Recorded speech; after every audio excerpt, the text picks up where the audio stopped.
Bike നിയന്ത്രണം വിട്ട് കടയിലേക്ക് ഇടിച്ചുകയറി ബൈക്ക് യാത്രികനും കടയിൽ നിന്നയാൾക്കും പരിക്ക്. പ്രകാശ് ജംഗ്ഷനിൽ പ്രവർത്തിക്കുന്ന ഗോൾഡൻ ബ്യൂട്ടി പാർലറിലേക്കാണ് നിയന്ത്രണം നഷ്ടപ്പെട്ട ബൈക്ക് ഇടിച്ചുകയറിയത്. കഴിഞ്ഞ ദിവസം രാത്രിയാണ് അപകടം നടന്നത്. തോപ്രാംകുടി ഭാഗത്തു നിന്ന് അമിത വേഗത്തിലെത്തിയ ബൈക്ക് പ്രകാശ് ജംഗ്ഷനിൽ ഇടതുവശത്തേക്ക് തിരിയാതെ നിയന്ത്രണം നഷ്ടപ്പെട്ട കടയിലേക്ക് ഇടിച്ചുകയറുകയായിരുന്നു. പ്രകാശ് മാന്തറയിൽ ആകാശ് സഞ്ചരിച്ചിരുന്ന ബൈക്കാണ് അപകടത്തിൽപ്പെട്ടത്. ഈ സമയം കടയിൽ ഉണ്ടായിരുന്നയാൾക്കും പരിക്കേറ്റു. ഈ കടയിലേക്ക് ഇടിച്ചിരുന്നു. ഒച്ച കേട്ടുകൊണ്ട് ഞങ്ങൾ ഓടി വന്നപ്പോൾ ഇതിൻ്റെ ഉള്ളിലേക്ക് ബൈക്കും അകത്ത് ജോലി ചെയ്തുകൊണ്ടിരുന്ന പുള്ളിക്കാരന് പരിക്കൊന്നും പറ്റിയില്ല. പക്ഷേങ്കിൽ അവിടെ ഒരു കസ്റ്റമർ ഉണ്ടായിരുന്നു. കസ്റ്റമറിനൊരു കാലിന് മുട്ടുന്നൊരു പരിക്കുണ്ട്. ആ പുള്ളിയെ ഇപ്പോൾ മുരിക്കാശ്ശേരി ഹോസ്പിറ്റലിലേക്ക് കൊണ്ടുപോയിട്ടുണ്ട്.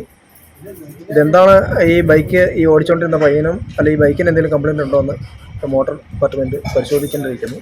നാട്ടിലിങ്ങനെ വർദ്ധിച്ചു വരുന്ന അപകടങ്ങൾ വളരെ ശ്രദ്ധയോടെ കൈകാര്യം ചെയ്യണം ചെയ്യേണ്ട കാര്യമാണ്. ചില അശ്രദ്ധമായിട്ട് ബൈക്ക് ഓടിച്ചാണെങ്കിൽ അതിന് ബൈക്കിന് കംപ്ലയിൻ്റ് ആണെങ്കിൽ അതിന് നിയമ നടപടികളൊക്കെ സ്വീകരിക്കേണ്ടതാണ്.